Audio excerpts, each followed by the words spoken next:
Good evening, all of you. तर last सेशनमध्ये आपण काय काय बघितलेलं? ऑब्जेक्ट ओरिएंटेड प्रोग्रामिंगचे कन्सेप्ट्स बघितले. त्यातले दोन महत्त्वाचे कन्सेप्ट बघितले, दॅट इज क्लास आणि ऑब्जेक्ट. मग ऑब्जेक्ट काय आणि क्लास काय मला वाटतं आता बहुतेक कळलेलं आहे. Programming point of view class data type म्हणून ॲक्ट करेल आणि ऑब्जेक्ट त्या डेटा टाईपचे व्हेरिएबल. ओके, आता नेक्स्ट कन्सेप्ट आहे दॅट इज एनकॅप्सुलेशन. ठीक आहे, आता मुख्य म्हणजे आता 2-3 महत्त्वाचे फीचर आहेत ते सांगून मग आपण पुढच्या जावाच्या फीचर्सला कंटिन्यू करायचं आहे, मेन प्रोग्रामिंगकडे स्विच करायचं आहे आणि मग जे राहिलेले फीचर्स आहेत ते पण मी त्या वेळेला सांगेन जे काय आहेत. तर तिसरा एक महत्त्वाचा फीचर आहे that is encapsulation. Okay, encapsulation म्हणजे जे काही रिलेटेड प्रॉपर्टीज आहेत आणि रिलेटेड मेथड्स आहेत. मेथड्स म्हणजे बिहेवियर, म्हणजे तुम्ही काही रिअल वर्ल्डचं गोष्ट घेतली आहे आणि त्याचा तुम्हाला प्रोग्राम बनवायचा आहे, तर त्याचे तुम्ही सगळे काय स्टडी केलेत, कॅरेक्टरिस्टिक्स आणि त्याचे बिहेवियर्स म्हणजेच फंक्शन्स, आणि त्या फंक्शन्समध्ये तुम्ही लॉजिक लिहिणार ज्याच्यात तो डेटा काय होणार, मॅन्युप्युलेट किंवा ॲक्सेस.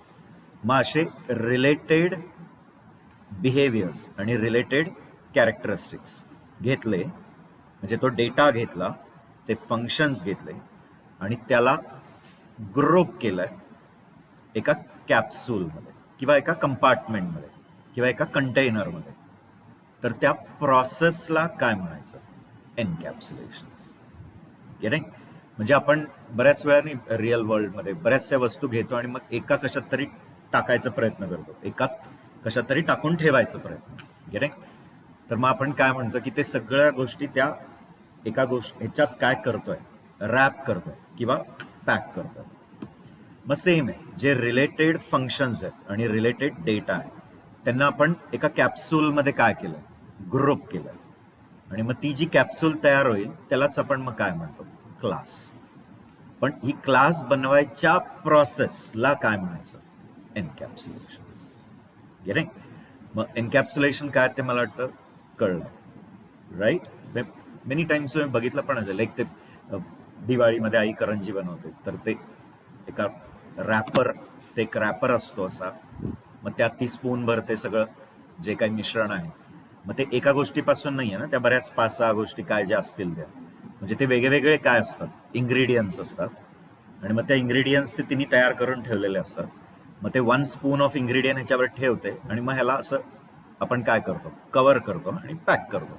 मग ती प्रोसेस काय, एनकॅप्सुलेशन प्रोसेस आहे. मोमोज बनतात ना, त्या मोमोजमध्ये पण ते जे इन्ग्रेडियंट आहे ते वेगळ्या गोष्टींपासून तयार केलं आहे ना, व्हेज आहे, नॉन व्हेज आहे, त्याच्यात बऱ्याचशा गोष्टी टाकलेल्या असतील, आणि मग त्या एक मोमोचं एक रॅपर असतं, त्याच्यात ते स्पूनभर ऑफ ते ठेवलं आणि मग तो मोमो पॅक करून टाकतात विथ डिफरंट शेप्स. मग ती प्रोसेस काय, एनकॅप्सुलेशन प्रोसेसेस आहे. मग प्रोग्रामिंगला रिलेट करायचं असेल तर मग आपण काय म्हणायचं, प्रोसेस ऑफ क्रिएटिंग क्लास बनवायच्या प्रोसेसला काय म्हणायचं, एनकॅप्सुलेशन. आणि मग ते क्लासेस बनले की आपला डेटा टाईप तयार झाला, मग त्या डेटा टाईप पासून मग तुम्ही पाहिजे तेवढ्या काय बनवा, कॉपीज, मग त्या तुमच्या ऑब्जेक्ट्स असणार. गेटिंग? आणि एक लक्षात ठेवायचं की ह्या एनकॅप्सुलेशनमुळेच ॲब्स्ट्रॅक्शन अचीव्ह होतं. म्हणजे because of encapsulation leads to what, abstraction. मग आता ॲब्स्ट्रॅक्शन काय ते पण सांगतो. ओके, पण आता डेफिनेशन एनकॅप्सुलेशनचं थोडक्यात, तर मला वाटतं एनकॅप्सुलेशन कळलंय. खूप सारे एक्झाम्पल्स द्यायची गरज नाही, म्हणजे I am a food lover म्हणून मला तिथलेच एक्झाम्पल दिसतात.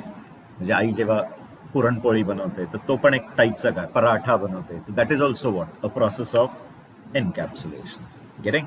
मग ते वेगळे इन्ग्रेडियंट्स पासून ते काहीतरी एक मिश्रण तयार केलेलं असतं आणि मग ते मिश्रण एका पारीवर ठेवते आणि मग ती पारी क्लोज करते, म्हणजे काय केलंय, एनकॅप्सुलेट. मेडिसिन फील्डमध्ये पण कॅप्सूल्स खातो ना आपण, मग ते कॅप्सूल्स पण काय, ते केसिंग असतं ना, ते कव्हर असतं, आणि मग त्यात वेगळे वेगळे काय असतील, मेडिसिन्स मिक्स केलेले आहेत, वेगळ्या वेगळ्या प्रपोर्शनमध्ये असेल, हे एक्स काही प्रपोर्शनमध्ये, वाय काही प्रपोर्शन, झेड, आणि त्या सगळ्यांना मिक्स करून त्या एका केसमध्ये टाकून दिलेलं असतं, आणि मग ते कॅप्सूल्स आपल्याला काय करतात, देतात, आपण ते कन्झ्युम करतो.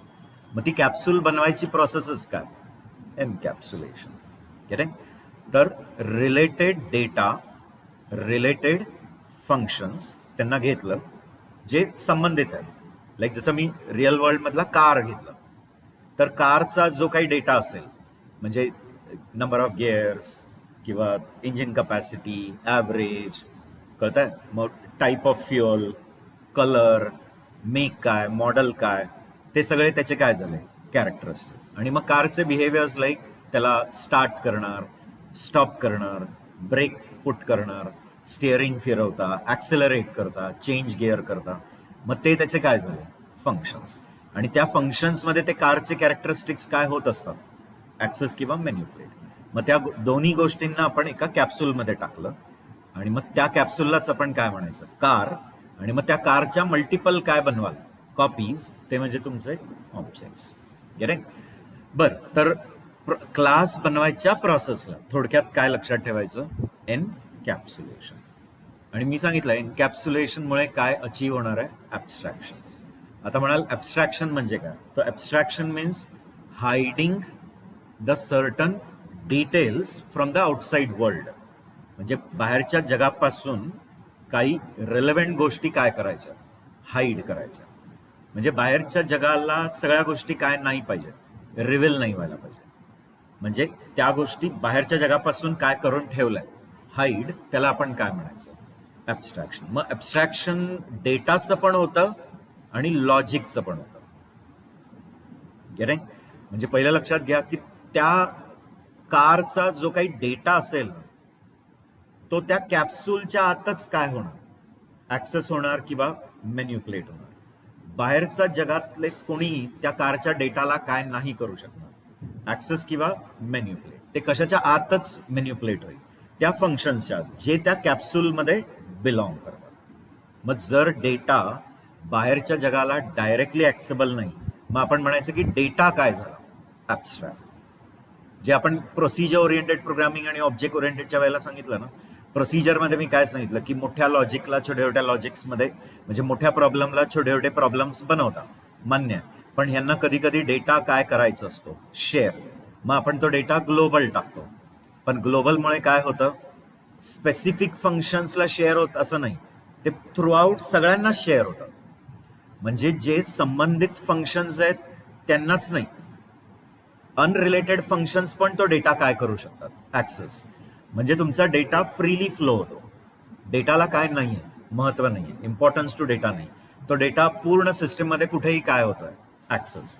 मग तसं होणार नाही कशात, एनकॅप्सुलेशन. कारण तुम्ही ते कॅप्सूल तयार केला आणि त्याच्यात जो डेटा आहे तो डेटा त्या कॅप्सूलच्या आतले जेवढे फंक्शन्स आहेत तेच ते डेटा काय करू शकतील, ऍक्सेस. बाहेरच्या जगाला हा डेटा डायरेक्टली काय नसणार, ऍक्सेसेबल. आणि बाहेर नाही ऍक्सेसेबल म्हणून म्हणायचं की तो डेटा काय झाला, हाईड झाला. म्हणजे डेटाला आता महत्व मिळालं, हा डेटा फक्त या फंक्शन्स मध्येच काय होतोय, शेअर होतोय. थ्रू आउट द सिस्टम ते कुठेही काय होत नाही, ऍक्सेस. म्हणजे इम्पॉर्टन्स टू कोणाला दिलं गेलं, डेटा. म्हणजे डेटा ॲब्स्ट्रॅक्ट झाला. आणि फंक्शन ॲब्स्ट्रॅक्शन पण असतं. फंक्शन ॲब्स्ट्रॅक्शन कशाच्या टर्म्समध्ये, तर त्याच्यात जो लॉजिक लिहिला आहे ना, म्हणजे जो अल्गोरिथम तुम्ही लिहिला असेल त्याच्यात काही बिझनेस कॅल्क्युलेशन्स होत आहेत किंवा काही जे होत आहेत. मग कधी कधी आपण काही व्हॅलिडेशन्स करतो, व्हेरिफिकेशन्स करतो, जे काय ते लॉजिक्स जे आहेत ना ते कोणाला दिसणार नाही, बाहेरच्या जगाला. बाहेरचं जग फक्त या कोडला काय करू शकेल, वापरू शकेल. म्हणजे बाहेरचं जग हे फंक्शन्स काय करू शकतील, कॉल, आणि त्या फंक्शनचा बेनिफिट घेतील.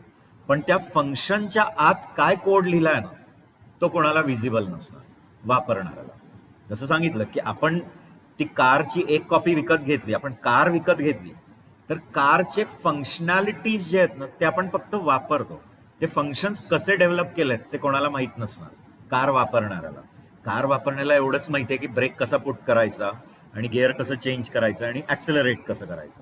पण त्या कारच्या आत काय मेकॅनिझम होत असेल, म्हणजे ती इंजिन पॉवर कशी जनरेट करत असेल आणि गिअर चेंज करताना तो गिअरबॉक्स कसा ओपन होतोय क्लोज होतोय, ते मेकॅनिझम नॉर्मली कोणाला माहीत नसणार आहे जो कार वापरणार. त्याच्यासाठी ती सिस्टम पूर्ण काय हिडन आहे.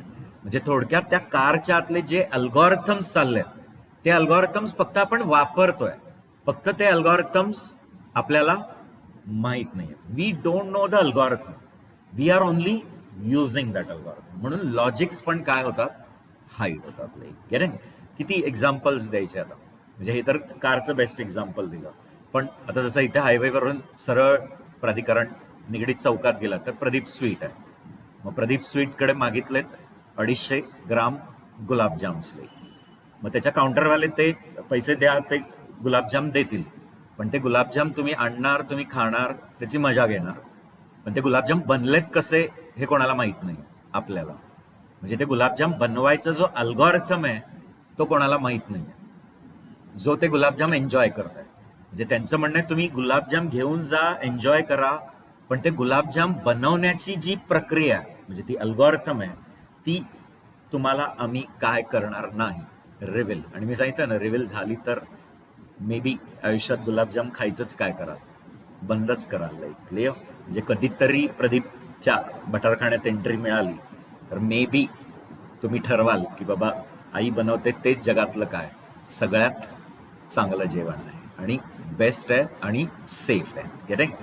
असो, पण आता इथे म्हणाल ते प्रदीप स्वीटवाल्यांनी जर व्हिडिओ बघितले तर मारायला येईल. असो, तर थोडक्यात काय सांगायचं होतं की आपण त्यांचे जे काही त्यांनी प्रोडक्ट्स बनवले ते विकत घेतो, घरी आणतो, एन्जॉय करतो, पण त्यांचे अल्गोरिथम्स आपल्याला माहीत नाही. म्हणून एन्कॅप्सुलेशनमुळे काय अचीव्ह होऊ शकतं, ॲब्स्ट्रॅक्शन. ओके, आता थोडक्यात कळलेलं आहे. आता थोडे अजून फीचर्स आहेत, लाईक इनहेरिटन्स आहे, पॉलिमॉर्फिझम आहे. गेटिंग? पॉलिमॉर्फिझम, इनहेरिटन्स, हे सगळे कन्सेप्ट आता मी त्या वेळेला सांगेन, म्हणजे ते चॅप्टर्स येईल तेव्हा सांगतो. आता आपल्याला फक्त पुढे मूव्ह करायला ह्या दोन महत्वाच्या गोष्टी आणि एन्कॅप्सुलेशन म्हणजे काय ते सफिशियंट होतं, ते समजलं. आता आपण आपले जावाचे फीचर्स कंटिन्यू करूया.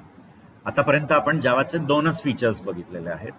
एक, Java is compiled and interpreted, आणि दुसरं Java is platform and architecture independent आणि पोर्टेबल आहे. गेटिंग? आता तिसऱ्या फीचरकडे जाऊया. जावा is object oriented programming language. Getting? आता लक्षात घ्या, काही लँग्वेजेस फक्त ऑब्जेक्ट ओरिएंटेड असतात, काही ऑब्जेक्ट बेस्ड असतात.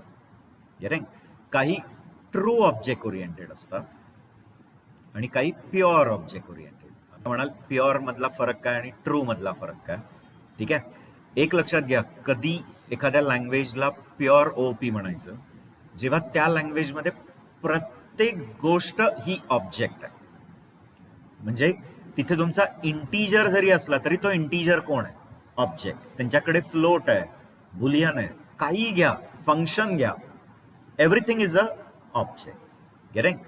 पण ट्रू ओपी म्हणजे ज्याच्यात सगळे ओपीचे फीचर्स लागू होतात आणि ज्याच्यात सगळा कोड हा क्लासच्या आतच लिहावा लागतो. कळतंय? इवन मेन सुद्धा. म्हणून C++ला neither true OP nor pure OP, म्हणजे C++ ही आहे ना, ही ट्रू ओपी पण नाहीये आणि प्युअर ओपी पण नाही, ती फक्त ऑब्जेक्ट ओरिएंटेड प्रोग्रामिंग.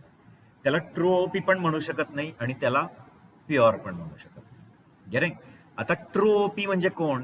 की ती लँग्वेज ज्याच्यात सगळा कोड कशाच्या आतच एन्कॅप्सुलेट करावा लागतो. आणि तुमचा मेन जो असतो ना, मेन म्हणजे जिथून एक्झिक्युशन सुरू होतं आणि मेन नीच एक्झिक्युशन संपतं. मला वाटतं सीचा फर्स्ट प्रोग्राम तुम्हाला माहिती आहे की आपला सीचा ऍप्लिकेशन स्टार्ट कुठून होतो? मेन, आणि संपतो मेन. जावाचं ऍप्लिकेशन पण सुरू कुठून होईल? मेन, आणि संपेल मेन. पण जावामध्ये तो मेन जो आहे ना, तो सुद्धा कशाच्या आतच लिहावा लागतो? क्लासच्या आत. म्हणजे ह्यांच्याकडे क्लासच्या बाहेर एकही लाईनचं काय नसतं कोड. सगळा कोड कशाच्या आतच पॅक करावा लागतो, क्लासच्या. पटतंय? इवन कोणाला? मेनला. मेन म्हणजे तो जिथून तुमचं एंट्री पॉइंट आहे, म्हणजे तुमचा प्रोग्राम एक्झिक्यूट व्हायला कुठून सुरू होतो? मेन, आणि संपतो मेन. त्या मेनला पण कशाच्या आत उचलून ठेवायला लागतं, क्लास. असं C++ मध्ये नसतं. C++ मध्ये मेन बाहेर लिहावा लागतो. C++ मध्ये तुम्ही क्लासेस लिहाल, पण तुमचा एंट्री एक्झिट जो असतो, म्हणजे मेन जिथून एक्झिक्युशन सुरू होणार, तो बाहेरच लिहावा लागतो नॉर्मल. तो क्लासचा पार्ट नसतो. म्हणून C++ला काय म्हणत नाहीत? ट्रू ओपी पण म्हणत नाहीत आणि प्युअर ओपी. ती जस्ट एक काय? ऑब्जेक्ट ओरिएंटेड प्रोग्रामिंग आहे. गेट? बर, पण मग आता काही लोकांचं ना डिबेट आहे. म्हणजे तुम्ही गुगल केलं ना तर कळेल की काही कम्युनिटी आहे जी म्हणते की जावा पण प्युअर ऑब्जेक्ट ओरिएंटेड आहे, आणि काही कम्युनिटी म्हणते नाही, जावा इज अ ट्रू ओपी. म्हणजे काय म्हणायचं आहे की काही बुक्स तुम्ही वाचाल किंवा गुगल केलं तर काही ठिकाणी काही लोकांचं फेवर काय आहे की जावाला पण काय म्हणायला पाहिजे? Pure object oriented. आणि काही म्हणतात की नाही, Java is just a true object oriented, त्याला काय नाही म्हणायचं, प्युअर. पण मग का असं? आता आपण त्यांच्या डिबेटला पण काय करूया, क्लॅरिफाय करूया की का काही लोक त्याला प्युअर म्हणतात आणि का काही लोक ट्रू म्हणतात. मग आपण पण एक काहीतरी एका कोणाच्या तरी ग्रुपमध्ये जाऊन बसूया, म्हणजे दोन्ही मांडवांचे नाही, क्लिअर, एकच. म्हणजे आपण कुठल्या तरी एका ग्रुपला धरून चालू. मग आपण बहुतेक आपण म्हणूया जावाला as true OP, not pure OP. का? तर जावामध्ये जे प्रिमिटिव्ह डेटा टाइप्स आहेत ना, आता प्रिमिटिव्ह डेटा टाइप्स मला वाटतं माहिती आहेत तुम्हाला.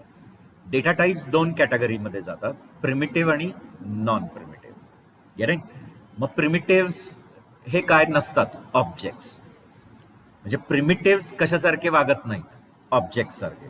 लाईक इंट आहे, फ्लोट आहे, बाईट आहे, शॉर्ट आहे, लॉंग आहे, डबल आहे, कॅर आहे, बुलियन आहे.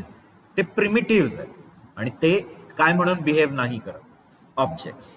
तर जावा काय म्हणतं, प्रिमिटिव्ह्स जे आहेत ना 8, ते ऑब्जेक्ट्स नाही आहेत, आणि ते 8 प्रिमिटिव्ह सोडले की सगळं काय? ऑब्जेक्ट आहे. मग जावाकडे दोन्ही आहे ना, म्हणजे प्रिमिटिव्ह पण आहेत आणि नॉन प्रिमिटिव्ह. आणि म्हणून एक ग्रुप काय म्हणतो की जावाला काय नाही म्हटलं पाहिजे, as pure Java is a true OP. का? कारण सगळ्याच गोष्टी काय नाही आहेत. आणि प्युअर कशाला म्हणायचं? ज्याच्यात ज्या लँग्वेजमध्ये एकूण एक गोष्ट काय? ऑब्जेक्ट.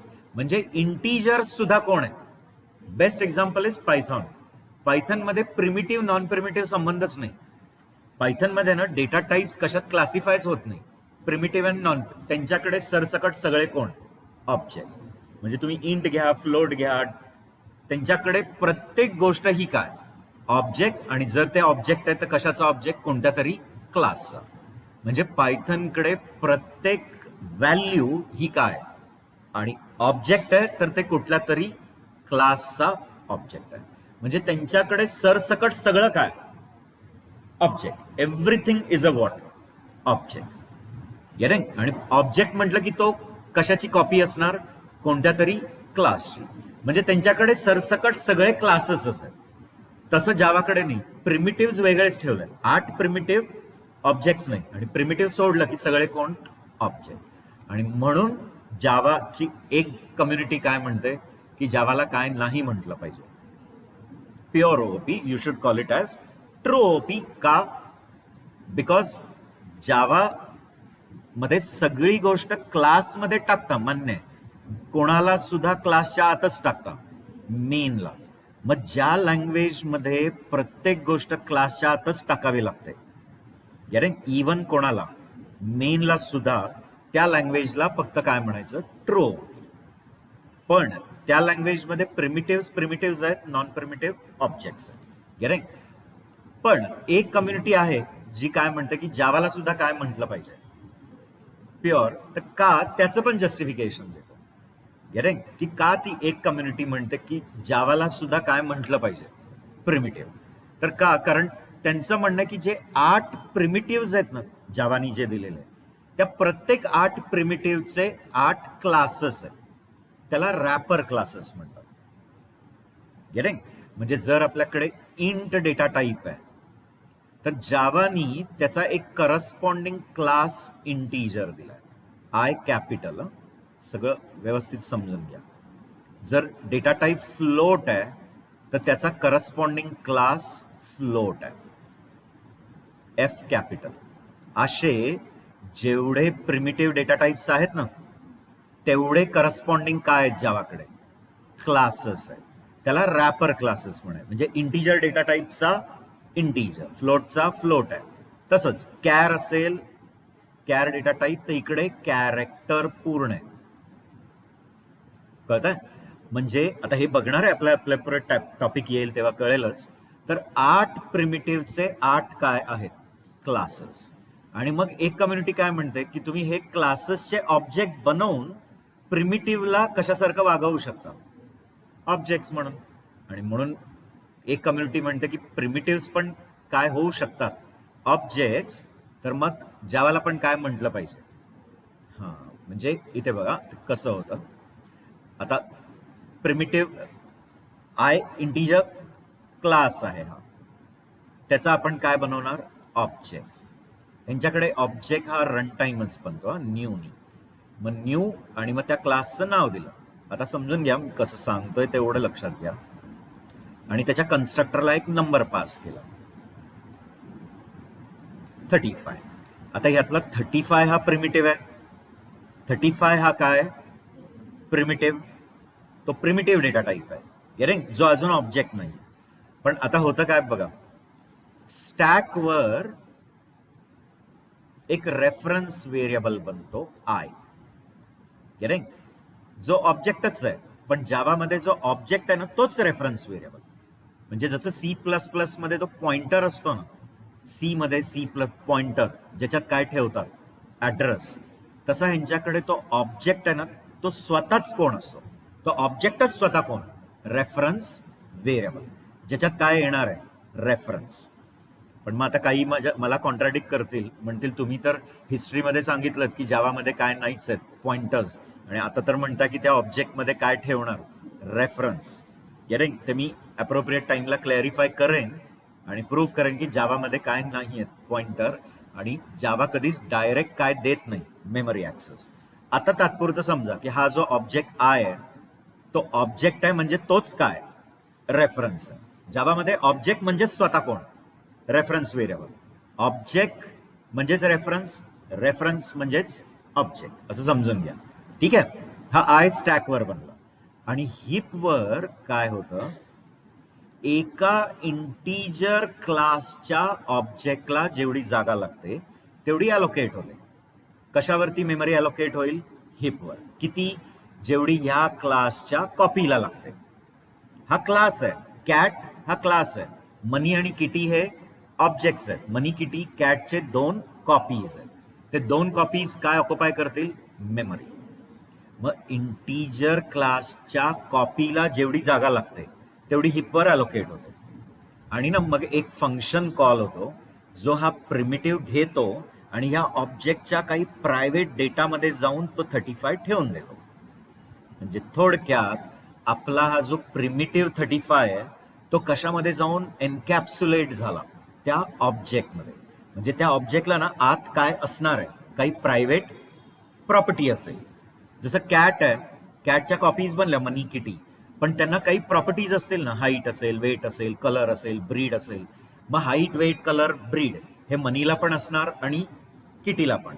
तसा जेव्हा ही कॉपी बनते तर आत त्याला काहीतरी प्रॉपर्टी असेल, त्या प्रॉपर्टीमध्ये ही व्हॅल्यू जाऊन काय होते? स्टोअर. आणि मग ह्या ऑब्जेक्टचा रेफरन्स येतो जो कशात स्टोअर होतो? आय मध्ये. आता जावाचे ती दुसरी कम्युनिटी आहे ती काय म्हणते बघा, आता आपण कोणाला कशासारखं वागवताय? प्रिमिटिव्हला काय म्हणून वागवलंय? प्रिमिटिव्हला बघा कशात जाऊन टाकून दिलंय? एका ऑब्जेक्टमध्ये एनकॅप्सुलेट केलं. मग आले ना प्रिमिटिव्ह पण काय बनले? म्हणजे त्यांचं म्हणणं आहे who also has become a object. Primitive also has become object. आता हा इंटीजर क्लास आहे, तसाच तुम्ही फ्लोट क्लासचा काय बनवला असता? फ्लोट क्लासचा object float f equal to new float आणि त्याच्या कन्स्ट्रक्टरला काहीतरी पास केलं 4.3f. मग आता इथे पण काय होईल सांगा, परत एक एफ नावाचा काय बनेल, रेफरन्स व्हेरिएबल. मग एका फ्लोट क्लासच्या ऑब्जेक्टला जेवढी जागा लागते ती घेईल, त्याच्या आत एका प्रायव्हेट डेटामध्ये जाऊन तो व्हॅल्यू स्टोअर करेल का, आणि मग त्याचं रेफरन्स इथे. आता याच प्रिमिटिव्ह 4.3ला काय म्हणून तुम्ही वागवताय, ऑब्जेक्ट म्हणून. गेटिंग? आणि म्हणून एका कम्युनिटीचं म्हणणं आहे की जावाला सुद्धा काय म्हटलं पाहिजे, object. Getting clear? Sorry, pure object oriented programming. Getting? पण मला वाटतं कळलंय की का एक कम्युनिटी म्हणते की नाही म्हटलं पाहिजे, कारण प्रिमिटिव्ह वेगळे आहेत आणि ऑब्जेक्ट वेगळे आहेत. दुसरी कम्युनिटी काय म्हणते की ते जे प्रिमिटिव्ह आहेत त्यांना तुम्ही कशात रॅप करू शकता, रॅपर ऑब्जेक्ट्समध्ये, आणि मग प्रिमिटिव्हला पण काय म्हणून वागवू शकता, ऑब्जेक्ट्स, म्हणून त्याला प्युअर. फक्त एवढंच आहे की ते ऑटोमॅटिक होत नाहीये. म्हणजे प्रिमिटिव्ह ऑटोमॅटिक ऑब्जेक्टमध्ये कन्वर्ट होत आहे का, नाही. आपल्याला त्याला त्या त्या रॅपर क्लासमध्ये काय करायला लागतं, रॅप करून त्याचे काय बनवावे लागतात, ऑब्जेक्ट्स. गेटिंग? तो it is up to you what you will accept. पण जर तुम्ही कम्प्लीट रेफरन्स वगैरे वाचलत, complete reference of Java Herbert शिल्डचं, तर त्यात त्यांनी म्हणजे they are in the favour of what, true OP. त्यांचं म्हणणं आहे की जावाला काय म्हटलं पाहिजे, ट्रू ओपी. का? कारण प्रिमिटिव्हच आहेत आणि नॉन प्रिमिटिव्ह ऑब्जेक्ट्स आहेत. फक्त दुसरी कम्युनिटी का म्हणतीये, कारण त्यांचं म्हणणं आहे की ठीक आहे नॉन प्रिमिटिव्ह ऑब्जेक्ट्स आहेत, तर जे प्रिमिटिव्ह आहेत त्यांना पण कशा फॉर्ममध्ये आणू शकता, कशानी, त्या रॅपर क्लासेस. त्या रॅपर क्लासचे काय बनवायचे, ऑब्जेक्ट्स, आणि त्या ऑब्जेक्टच्या आत काय एन्कॅप्सुलेट करायचं, प्रिमिटिव्ह व्हॅल्यू. मग झालं, प्रिमिटिव्ह पण कशासारखं वागेल, ऑब्जेक्ट सारखं. गेटिंग? ओके, आता येऊया, now coming to the point की why Java is object oriented. तो Java is a true object oriented programming language, कारण जावामध्ये सगळा कोड हा कशाच्या आतच टाकावा लागतो, क्लासच्या आत. इवन मेन, लक्षात घ्या, मेन सुद्धा कशाच्या आतच आहे. आणि मेन कोण असतो, एंट्री एक्झिट. तुमच्या ऍप्लिकेशनचं लाईफ कुठून सुरू होतं, जगायला कुठून सुरू करतं. गेटिंग ना? जसं बाळ जन्माला येतं, पण मग जेव्हा ते डॉक्टर एक जोरात मागे मारतं आणि मग ते जोरात क्या रडायला लागतं लई, मग तेव्हा बाहेरच्यांना कळतं. आणि ऍक्च्युली ते मारणे गरजेचं आहे, इन मेडिकल फील्डमध्ये ते मारावं लागतं. तेव्हा तो रेस्पिरेशन म्हणजे श्वासोश्वास म्हणजे ते रेस्पिरेशन करायला लागतं, आणि मग ते आता या जगात जगण्यासाठी सुरू झालं. आणि म्हणून बाहेरच्यांना पण कळतं, हां, मग ते सगळ्यांना कॉंग्रॅच्युलेट करतात ना, बधाई हो बधाई हो, ते तसं असतं. ते तसंच आहे. मग आपल्या ऍप्लिकेशनचं लाईफ कुठून सुरू होतं, ऍप्लिकेशन जन्माला आलाय आधी, म्हणजे त्याचा कोड मेमरीमध्ये आलाय, त्याला सेक्शन सगळे मिळालेले, टेक्स्ट, डेटा सगळं मिळालंय, फक्त अजून जगायला सुरू नाही केलंय. आणि ते जगायला कधी सुरू करेल, मेन पासून. आणि मेनची जर्नी संपली की संपलं. जसं ह्युमन्सचं पण जेव्हा संपलं की म्हणतात ना, इकडचं आयुष्य आता संपलेलं आहे, तसं मेन संपला की तुमचा ऍप्लिकेशन संपला. तर जावामध्ये मेन सुद्धा कशाच्या आत लिहावा लागतो. हा, पण ज्यांनी C++ वगैरे केलंय त्यांना माहिती असेल की मेन तुम्ही कशाच्या बाहेर लिहिता, क्लासच्या बाहेर. ठीक आहे? तर पहिला तो पॉइंट कळला की जावा is a true object oriented programming language. Y? Because everything resides in class. म्हणजे तुम्ही एकही लाईनचं लॉजिक कशाच्या बाहेर लिहू शकत नाही, क्लासच्या बाहेर. तुम्हाला मेन सुद्धा कशाच्या आतच लिहावा लागतो, ती स्पेशालिटी आहे. C++ मध्ये काही ग्लोबल डिक्लरेशन्स, नॉन मेंबर फंक्शन्स, ते कशाच्या बाहेर लिहिता तुम्ही, क्लासच्या बाहेर. तसं इथे नाही, इथे सगळं क्लासच्या. आणि दुसरा खूप महत्वाचा पॉइंट लक्षात ठेवा की जावानी स्वतःच हंड्रेड्स ऑफ काय डेव्हलप करून ठेवलेत क्लासेस. आणि प्रोग्रामरचं लाईफ इतकं इझी केलंय त्यांनी. का? कारण इतके युजफुल क्लासेस त्यांनी पहिलेच काय करून ठेवलेत, बनवून ठेवलेत. कळतंय का? म्हणजे ज्या लोकांनी सी कोडिंग केली आहे, हार्ड कोड सी कोडिंग, त्यांना माहिती आहे की प्रत्येक गोष्ट त्यांनी स्वतः डेव्हलप केली आहे. स्टॅक स्वतः डेव्हलप केला आहे, क्यू स्वतः डेव्हलप केला आहे, लिंक लिस्ट स्वतः डेव्हलप केली आहे. जावा म्हणतं काही चिंता करू नका, आम्ही सगळं आधीच रेडी बनवलंय. म्हणजे तुम्हाला स्टॅक पाहिजे आहे, जावाने ऑलरेडी स्टॅकचा क्लास बनवून ठेवलाय, क्यूचा क्लास आहे, प्रायोरिटी क्यूचा क्लास आहे, सेट थेअरीचे क्लासेस आहेत, हॅश टेबलचे क्लासेस आहेत. हे तर डेटा स्ट्रक्चरचे झाले. म्हणजे लिंक लिस्टचे क्लासेस आहेत, हे तर डेटा स्ट्रक्चरचे झाले. डेटचे क्लास, टाइमचा क्लास, तुम्हाला मॅथमॅटिक्सशी रिलेटेड आहे, स्ट्रिंग्सची कामं करायची आहेत त्याचे क्लास, जीयूआय करायचं आहे तर frame class, button class, text box class, font class, colour class, abundant. म्हणजे ढिगाने काय बनवून ठेवलेले आहेत क्लासेस. आणि यांचं म्हणणं आहे की तुम्ही जावा प्रोग्रामर ह्या क्लासेसला स्मार्टली, इंटेलिजंटली तुमच्या ऍप्लिकेशन डेव्हलपमेंटमध्ये वापरा, रियूज करा.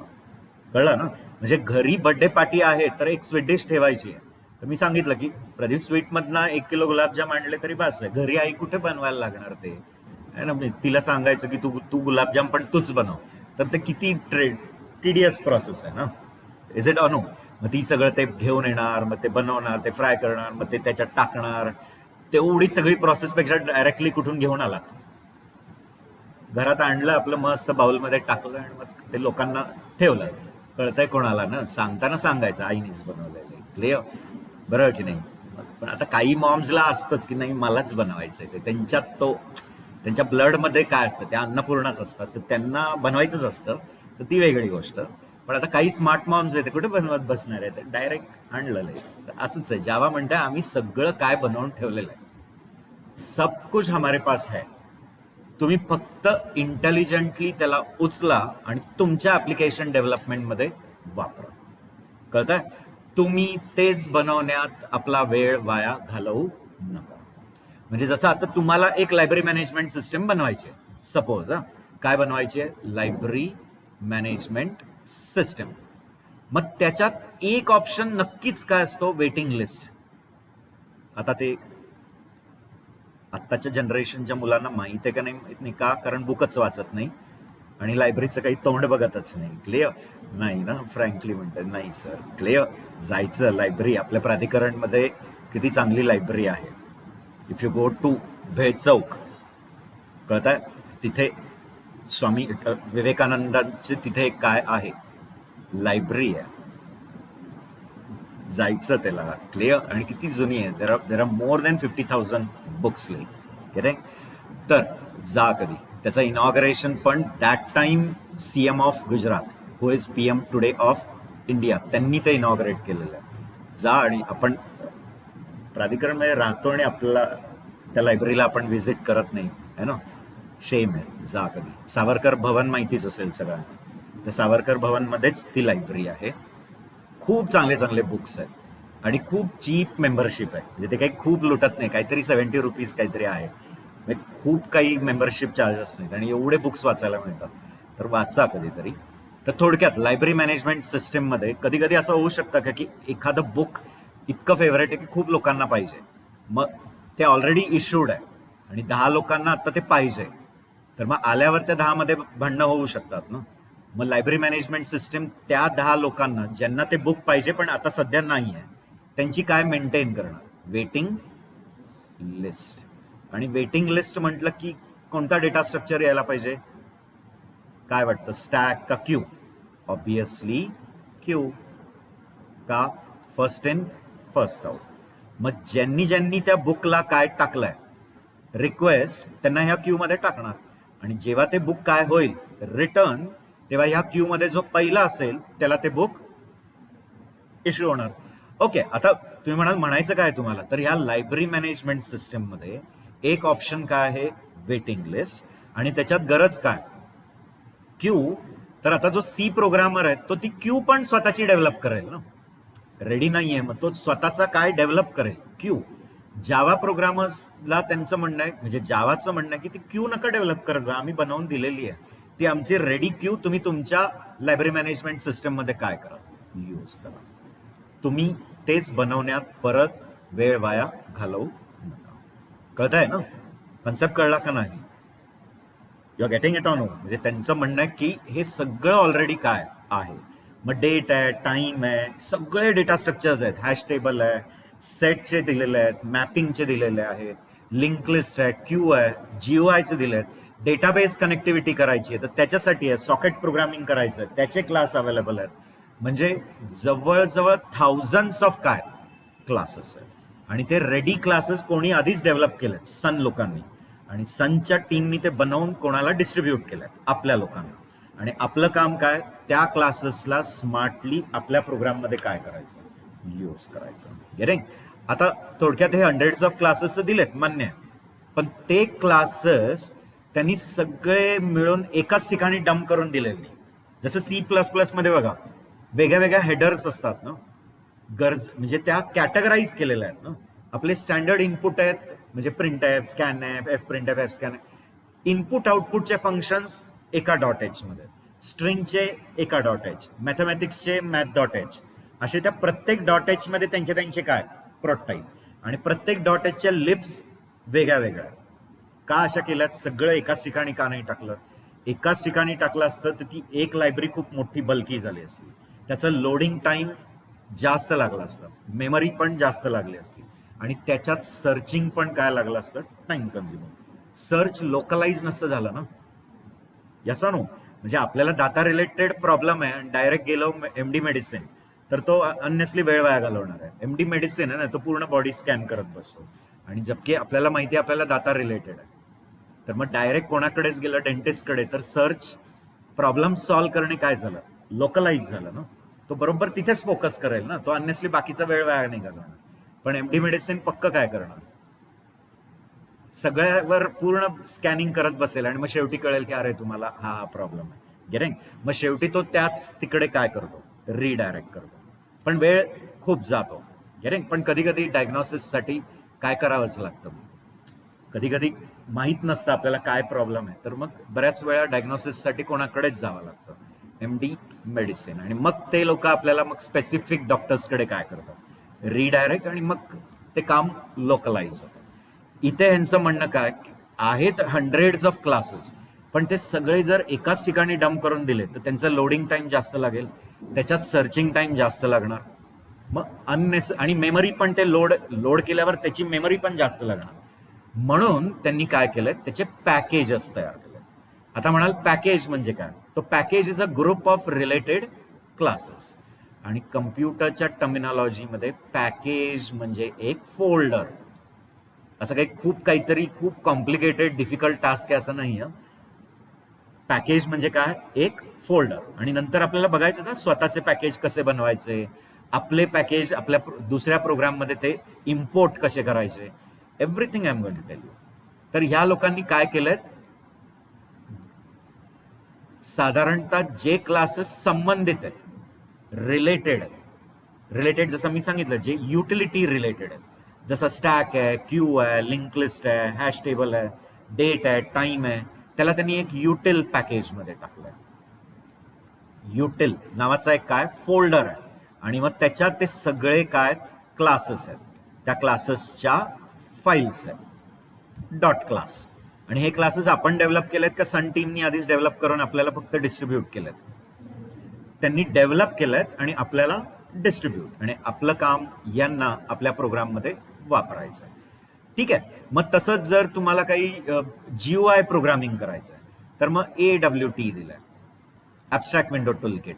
मग त्याच्यात आला फॉन्ट आहे, कलर आहे, फ्रेम आहे, बटन आहे, टेक्स्ट बॉक्स आहे, रेडिओ बटन आहे, चेक बॉक्स आहे, त्याचे क्लासेस आहेत. सॉकेट प्रोग्राम म्हणजे 2 मशीनमध्ये कम्युनिकेशन, मग त्यांनी नेट पॅकेज दिलेलं आहे. करेक्ट? मग त्यात तुमचे UDP, TCP हे सगळे इम्प्लिमेंटेड आहे. असे बरेच काय आहेत. तुम्हाला डेटाबेस कनेक्टिव्हिटी करायची आहे तर मग त्याच्यासाठी त्यांनी SQLचा काय दिला, पॅकेज दिला. करेक्ट? त्याच्या रिलेटेड काय क्लासेस आहेत, आणि हे सगळे पॅकेज एका फेडरल पॅकेजमध्ये आहेत, आणि त्या फेडरल पॅकेजचं नाव पण जावा आहे. जावा नावाचा एक काय मेन पॅकेज, हे त्याचे सब पॅकेज, आणि त्या सब पॅकेजमध्ये हे सगळे काय क्लासेस. म्हणजे ह्या लोकांनी केलंय काय, थाउजंड्स ऑफ काय दिलेत क्लासेस, पण ते सगळे एका ठिकाणी नाही, त्याला त्यांनी कामाप्रमाणे काय केलेत, ग्रुप्स, आणि ते ग्रुप केलेले जे आहेत त्यांना त्यांच्या पॅकेजेसमध्ये टाकलेत. पॅकेज म्हणजे एक फोल्डर, आणि हे सगळे पॅकेज एका मेन पॅकेजमध्ये आहेत. Called Java. आणि आपलं काम इंटेलिजंटली या क्लासेसला कशात वापरायचं, आपले प्रोग्राम डेव्हलप करणे. म्हणजे आता मला एक ॲप डेव्हलप करायचं आहे, ओके, ज्याच्यात मला एक लॉग इन विंडो बनवायची आहे. मग लॉग इन विंडो बनवायला मला फ्रेम, बटन, टेक्स्ट बॉक्स हे क्लासेस मी नाही बनवत, त्यांनी दिले ते उचलायचे आणि ते वापरूनच मी माझं काय बनवणार आहे, डिझाईन तयार करणं, गेटिंग. किंवा मला एक ब्लिंकिंग बटन बनवायचं, असा बटन जो ब्लिंक होईल. तर यांनी ऑलरेडी बटन दिलेलं आहे ना, त्याच बटनला एक्सटेंड करून मी काय करणार, ब्लिंकिंग. म्हणजे सगळे बटनचे कॅरेक्टरिस्टिक माझ्या क्लासमध्ये येतील. मी फक्त ॲड ऑन फॅसिलिटी काय टाकेल की ते बटन ब्लिंक. त्यालाच इनहेरिटन्स म्हणतात. तर ह्यांचं तेच म्हणणं आहे की आम्ही दिलंय त्याला तुम्ही फक्त तुमच्या प्रोग्राममध्ये काय करा, वापरा. गेटिंग. बेस्ट एक्झाम्पल जसं डीमार्टमध्ये जातात, तर डीमार्टनी कसे सेक्शन्स बनवून ठेवले आहेत ना, आणि त्या सेक्शनमध्ये त्या गोष्टी आहेत, राईट. तुम्ही ग्रोसरी जा, कॉस्मेटिक जा, सगळे असे सेक्शन्स आहेत त्यांचे. मग त्यांचं ते डेअरी आणि ते सगळे आहेत, आणि त्या ठिकाणी त्या वस्तू आहेत. आणि त्यांचं म्हणणं आहे आता तुम्ही इंटेलिजंटली त्या वस्तू तुमच्या ट्रॉलीमध्ये टाका, जे गरज आहे, म्हणजे गरजेप्रमाणे ते टाकायचं, बिल करायचं, घरी आणायचं, वस्तू वापरा. तुम्ही नका चिंता करू त्या कशा बनल्यात, ते आम्ही आणले, ते टाकलंय ना तिथे. तुम्ही फक्त तुमच्या कामासाठी काय गोष्टी लागतात त्या उचला आणि तुमचं काम पुढे चालू करा. कळतंय? एक्झॅक्ट तेच आहे. तर मला वाटतं थोडक्यात कळलं की का जावाला काय म्हणायचं. का? कारण जावामध्ये प्रत्येक गोष्ट क्लासमध्ये, मेन सुद्धा क्लासमध्ये. बघा, all Java code and data reside within class. म्हणजे आपण आहे ना काय लिहू शकत नाही, एनी लॉजिक कशाच्या बाहेर, क्लासच्या बाहेर. ठीक आहे. बघा इथे दिलंय आपल्याला सगळं कशाच्या आतच टाकायचंय, इवन कोणाला सुद्धा क्लासच्या आतच टाकायचंय. आणि मेन हा कोण असतो, एंट्री पॉइंट, एक्झिट पॉइंट. म्हणजे तुमचं ऍप्लिकेशन रन व्हायला सुरुवात कुठून होईल, मेन. आणि ऍप्लिकेशनचं लाईफ संपेल सुद्धा कुठून, मेन. मग बघा, क्लास लिहिला, क्लासला नाव दिलं, मग त्या क्लासची पूर्ण बॉडी, आणि क्लासच्या आतच काय, डेटा आहे, मेथड्स आहेत, मेन आहे, सगळं क्लासच्या. ठीक आहे. आणि मग मी एक पॉइंट काय सांगितला की जावामध्ये या लोकांनी ढिगाने आधीच काय बनवून ठेवलेले आहेत, क्लासेस. क्लिअर? खूप सारे काय आहेत, क्लासेस. तो जावा itself provides what? Extensive set of what? Classes in the form of packages. Right? आता पॅकेज म्हणजे काय कळलं ना? पॅकेज काही खूप कॉम्प्लिकेटेड कन्सेप्ट नाही. पॅकेज म्हणजे काय, ग्रुप ऑफ रिलेटेड क्लासेस. आणि कम्प्युटरच्या टर्मिनॉलॉजीमध्ये पॅकेज म्हणजे एक फोल्डर आहे. Okay. The Java provides extensive set of classes in the form of package which you can use in your program by creating objects. तर त्यांचं म्हणणं, हे जे रेडी क्लासेस दिलेत त्या क्लासेसचे ऑब्जेक्ट्स फक्त तुम्ही बनवायचे. आता ते ऑब्जेक्ट्स बनवल्यावर त्याच्या आत काय डेटा प्रोसेस होत आहे तो आपल्याला माहिती असेल का, नाही, ते ॲब्स्ट्रॅक्ट आहे. तेच त्यांचा मेन गोल आहे. त्याच्या आतले जे फंक्शन्स आहेत त्यातले अल्गोरिथम्स आपल्याला कळतील, नाही. पण आपण ते अल्गोरिथम्स वापरू शकू, येस. म्हणजे आपण आपल्या ऍप्लिकेशनमध्ये ते मेथड्स काय करू शकतो, यूज करू शकतो. पण त्याच्या आत लिहिलेले अल्गोरिथम्स कोणाला दिसणार नाही, आपल्याला, प्रोग्रामरला. आणि त्याच्या आत जो डेटा प्रोसेस होतोय तो सुद्धा आपल्याला दिसणार नाही. तो त्यांनी काय ठेवलाय, हिडन ठेवलेला आहे. बघा इथं पिक्टोरियली मी दाखवलंय. जसं जावा नावाचा एक नेम काय आहे, पॅकेज. मग असे बरेच आहेत. इथे ते 4 लिहिलेत, लक्षात घ्या. इथे डॉट डॉट टाकलंच आहे तसंही मी. बघा इथे डॉट डॉट डॉट. म्हणजे अजून बरेच काय आहेत, पॅकेजेस. आणि त्या पॅकेजेस हे सब पॅकेजेस आहेत. मेन पॅकेज, त्याच्यातले सब पॅकेज. आणि मग त्या सब पॅकेजमध्ये परत काय, त्यांचे रिलेटेड क्लासेस. जसं लँग पॅकेज आहे, मग त्यात स्ट्रिंग आहे, मॅथ आहे, सिस्टम आहे. युटिल आहे तर त्यात स्कॅनर आहे, वेक्टर आहे, स्टॅक, क्यू, बरंच आलं. हॅश टेबल आला, हॅश सेट आला, ट्री सेट आला, मेनी. मग आयो पॅकेज आहे. मग आयो मध्ये आता ऑब्विसली आयो म्हणजे इनपुट आउटपुट. मग तिथे सगळे इनपुट आउटपुट रिलेटेड क्लासेस. मग रीडर क्लास, रायटर क्लास, मग file reader, file writer, buffered reader, buffered writer, print stream, असे बरेच आहेत. गेटिंग? ते सगळे आयो. आता विंडो टूल किट म्हणजे GUI प्रोग्राम्स बनवायचे. GUI म्हणजे कळतं ना, ग्राफिकल युजर इंटरफेस. गेटिंग? त्याला GUI पण म्हणतात. म्हणजे GUI, it is to pronounce as GUI. तर GUI पण म्हणू शकता. ठीक आहे. आता त्याच्यात कोण कोण आहेत? बटन आहे, लिस्ट आहे, बरेच चालेल, scroll bar, text field, text area, ढिगाण आहेत. शेवटच्या चॅप्टरला हे सगळं शिकणार आहे आपण. असे भरपूर आहेत. ठीक आहे? ओके, इथपर्यंत क्लिअर? बर, आता क्विकली आपण मूव्ह करूया to next feature, that is fourth feature. Java ही रोबस्ट अँड सिक्युअर आहे.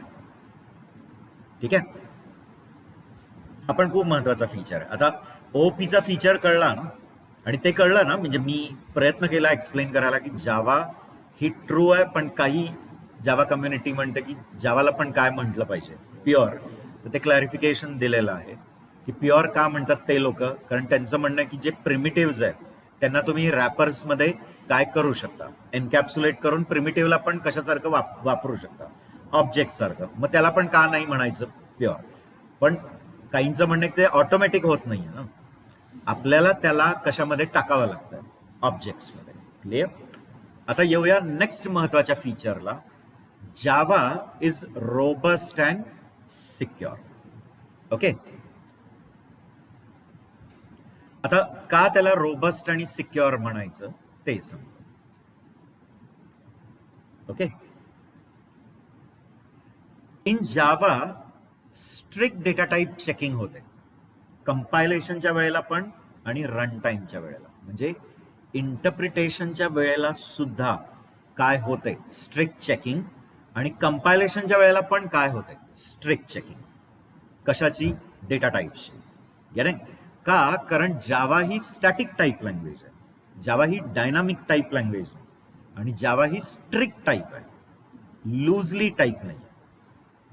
कोणत्या लँग्वेजला लूजली टाईप म्हणायचं? जिथे व्हेरिएबलचा डेटा टाईप टाइमली बदलतो. गिरगिट सारखा, गिरगिट असतो ना, गिरगिट किंवा सरडा असतो बघा, तो कसा सिच्युएशन प्रमाणे काय बदलतो, रंग बदलतो. त्याचं सिच्युएशन म्हणजे तो कुठे, त्याप्रमाणे त्याचा कलर काय करतो, बदलतो.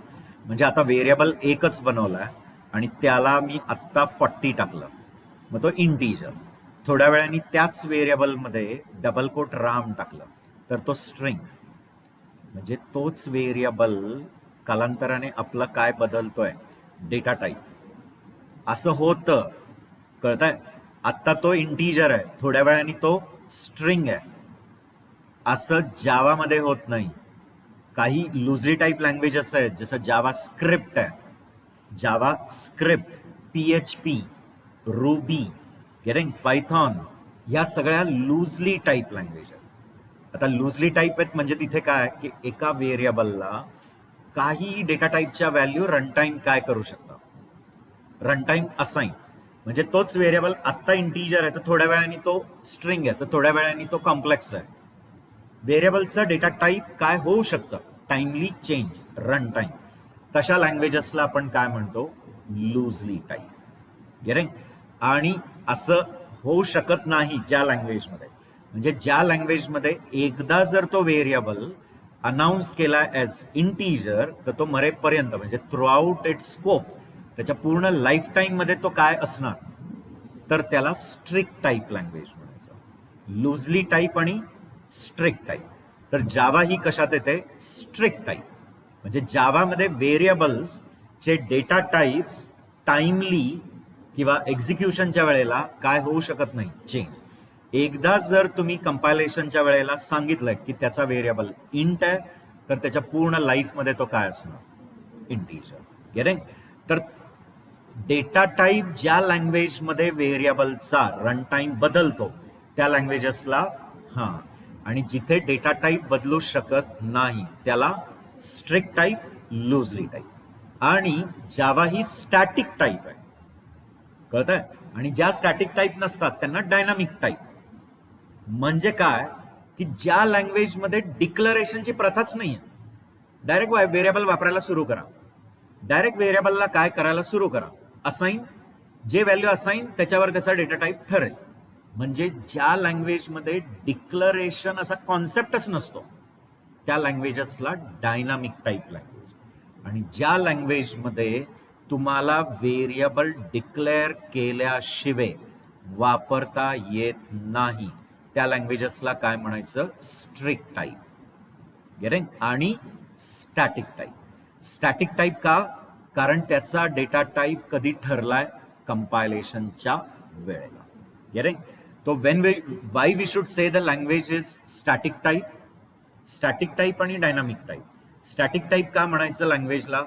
जेव्हा ज्या लँग्वेजमध्ये व्हेरिएबल्स काय केल्याशिवाय वापरूच शकत नाही, डिक्लेअर केल्याशिवाय, आणि डिक्लेअर करताना त्याचं काय अनाऊन्स केलंय, आता ते डेटा टाईप कंपायलेशनच्या वेळेला सांगितलंय, आता थ्रू आउट त्याच्या लाईफ तेच त्याचं डेटा टाईप राहणार, त्यांना आपण काय म्हणतो, स्टॅटिक टाईप.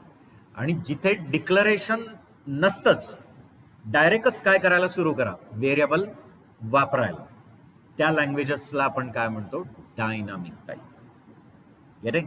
आणि ज्या लँग्वेजमध्ये व्हेरिएबलचं डेटा टाईप काय होऊ शकत नाही, रन टाईम चेंज, त्या स्ट्रिक्ट आहे. आणि ज्यांचं रन टाईम काय होतो, चेंज, त्यांना लूजली टाईप. कन्सेप्ट कळतंय? तर जावा ही काय आहे, स्ट्रिक्ट टाईप. तर का स्ट्रिक्ट टाईप म्हणायचंय कळलं का? कारण जावामध्ये व्हेरिएबल्स डिक्लेअर केल्याशिवाय तुम्ही वापरू शकत नाही. डिक्लेअर करा मगच तुम्ही वापरू शकता, म्हणून ती स्ट्रिक्ट टाईप आहे. आणि स्टॅटिक टाईप का? कारण त्याचा डेटा टाईप कंपायलेशनच्या वेळेलाच काय केलाय, सांगितलंय, तर थ्रू आउट त्याच्या लाईफ त्याचा डेटा टाईप तोच असणार. ठीक आहे? आता सांगायचं काय की जावामध्ये स्ट्रिक्ट काय होतं, डेटा टाईप चेकिंग. कधी? कंपायलेशनच्या वेळेला पण आणि एक्झिक्युशनच्या वेळेला. कंपायलेशनचं उदाहरण देतो बघा. तुम्ही लिहिलं आहे इंटीजर व्हेरिएबल, म्हणजे इंटीजर डिक्लेअर केलं, ठीक आहे, ऐकताय? आणि थोड्या काळानंतर त्या आयला मी 3.6 असं असाइन केलं. गेटिंग? आता सी लाईक लँग्वेज असेल ना, तर सी ची लँग्वेज काय करते की हा डबल आहे. गेटिंग? तर काही बोंबलत वगैरे नाही, 0.6 उडवून देतं आणि 3 कशात नेऊन ठेवून देतं, कारण सी काय म्हणतं आहे ते कम्पॅटेबल आहे. गेटिंग? पण सी आगावपणा करतं. थोडक्यात आगावपणा म्हणजे आपल्याला विचारतच नाही, बाबा 0.6 लॉस होणार आहे, चालेल का तुम्हाला लॉस झालेला, काही नाही, आपल्याला काही विचारत नाही, 0.6 उडवून देतं आणि 3 जो इंट येतो तो कशात ठेवून देतो, आय मध्ये.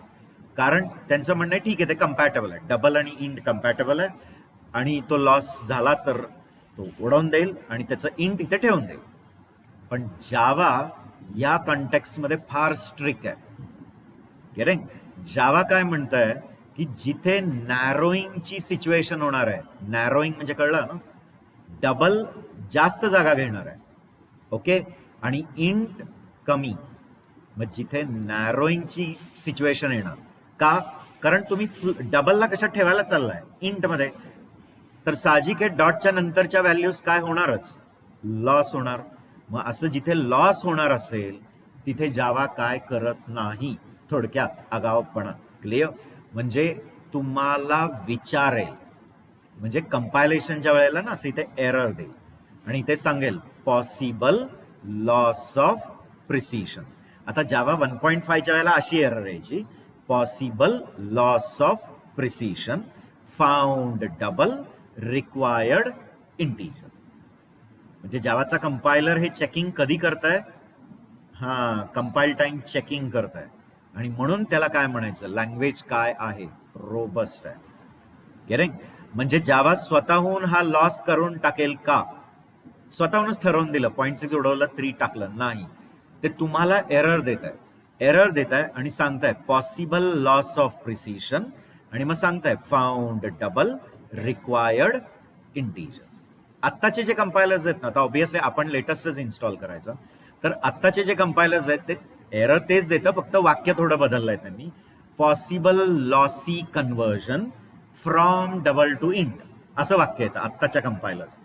जावा 1.5च्या आधीपर्यंत ना एरर तसा यायचा, पॉसिबल लॉस ऑफ कन्व्हर्जन आणि खाली लिहून यायचं फाउंड रिक्वायर्ड. आता त्यांनी काय केलं, त्या पूर्ण एररचा एकच इंग्लिश वाक्य तयार केलं, मिनिंग तेच बनतंय, possible lossy conversion from double to int.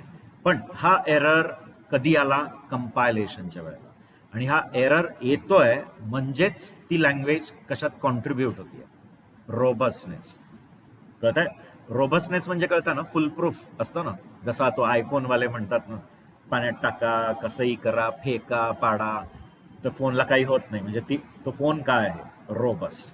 मग ह्या फीचर्समुळे तुम्ही तुमचा प्रोग्राम काय लिहू शकता? फुल प्रूफ रोबस्ट प्रोग्राम लिहिता येतो. गेले? बरं, पण मग काही प्रोग्रामर म्हणतील की लॉस झालं तरी चालेल. मग जावा म्हणतो तुम्ही एक्सप्लिसिटली कास्टिंग करा. बघा इथे ब्रॅकेटमध्ये काय लिहा? इंट. पण आता तुम्ही सांगितलंय ना की बाबा डबलला कशात कन्वर्ट करा, इंट, तर चालेल. कळताय का? म्हणजे त्यावेळेला तो लॉस झाला तर चालेल, पण का? कारण तुम्ही सांगितलंय ना. पण त्यांनी स्वतःहून केला का? नाही. ठीक आहे. आता हा झाला कशातला feature? Compile time type checking. म्हणजे जावामध्ये स्ट्रिक्ट काय होत आहे? Compile time type checking. त्याचं एक्झाम्पल कळलं ना तुम्हाला, की जिथे तुम्ही एक व्हॅल्यू एका व्हेरिएबलला असाइन करायला चाललाय, ते आहेत कंपॅटेबल, पण त्या व्हॅल्यू कशा आहेत? नॅरो व्हायची सिच्युएशन येते. नॅरो म्हणजे कळलं ना, बिग व्हॅल्यू छोट्या. तर जावा ऑटोमॅटिक काय करत नाही? नॅरोईंग. आणि ऑटोमॅटिक नॅरोईंग करत नाही म्हणून जावा डायरेक्टली काय करतात? एररच देतात. डायरेक्ट बोंबलायला सुरू करतं. म्हणजे ते डायरेक्टली लाईन नंबर सांगतंय, तिथे त्याचा कॅरेट येतो, सांगताय काय? Possible loss of precision found this required this. Clear? आता हा तर झाला कंपाईल टाइम टाईप चेकिंग. जावामध्ये रन टाइम टाईप चेकिंग पण होतं, त्याचं पण मी एक्सप्लेनेशन देतो. Getting? Run time type checking म्हणजे काय? बघा, आता इथे तुम्ही एक एम्प्लॉई नावाचा काय बनवलेला आहे? क्लास. असं समजून घ्या, एक एम्प्लॉई नावाचा काय आहे? क्लास बनलेला आहे. त्याच्यात तुम्ही त्या एम्प्लॉईचा डेटा, एम्प्लॉईचे बिहेवियर्स टाकलेले आहेत. Employee number, name, salary, department. मग त्याचे काही बिहेवियर्स पण तुम्ही इम्प्लिमेंट केलेले आहेत. तर एम्प्लॉई नावाचा काय बनवून ठेवलाय मी आधीच? एक क्लास. आता मी त्या एम्प्लॉईचा ऑब्जेक्ट बनवला. E is a object of employee. पण जावामध्ये हा जरी ऑब्जेक्ट आहे तरी ऍक्च्युअल अजून एम्प्लॉईची कॉपी नाही तयार झाली. ऑब्जेक्ट फक्त डिक्लेअर झालाय. म्हणजे थोडक्यात C plus plus point of view pointer बनलाय, पण तो पॉइंटर अजून पॉइंट नाही करत आहे. पॉइंटर कधी पॉइंट करेल? जेव्हा त्याला त्याच्यात काही मेमरीचा ऍड्रेस टाकाल. म्हणजे अजून ना ह्या एम्प्लॉई क्लासची कॉपी नाही तयार झाली आहे. कॉपी म्हणजे कळलं का? याच्या डेटाला अजून काय अलोकेट नाही झाली आहे, मेमरी. थोडक्यात डायग्रामॅटिकली दाखवतो की स्टॅकवर फक्त तो रेफरन्स व्हेरिएबल तयार झालाय. पटतंय का? कारण जावामध्ये ऑब्जेक्टच स्वतः कोण आहे? रेफरन्स. असं समजा की जावामध्ये ऑब्जेक्टच सी प्लस प्लसचा पॉइंटर सारखा, पण स्टार लिहायची गरज नाही. कारण यांचं म्हणणं इथे ऑब्जेक्टच स्वतः काय ठेवतो? रेफरन्स. गेटिंग? तर ई नावाचा ऑब्जेक्ट डिक्लेअर झालाय, म्हणजे रेफरन्स व्हेरिएबल तयार झालाय स्टॅकवर, पण अजून या क्लासची कॉपी नाही तयार झाली. म्हणजे याच्यात आता सध्या नल आहे, नल. कळतंय? आता जेव्हा तुम्ही ई इक्वल टू न्यू म्हणाल आणि पुढे क्लासचं नाव द्याल, ओके, क्लासचं नाव दिलं, राईट, तर आता ऍक्च्युअली एम्प्लॉई क्लासची एक कॉपी तयार होईल. आणि ती कॉपी कशावर तयार होईल? हिपवर.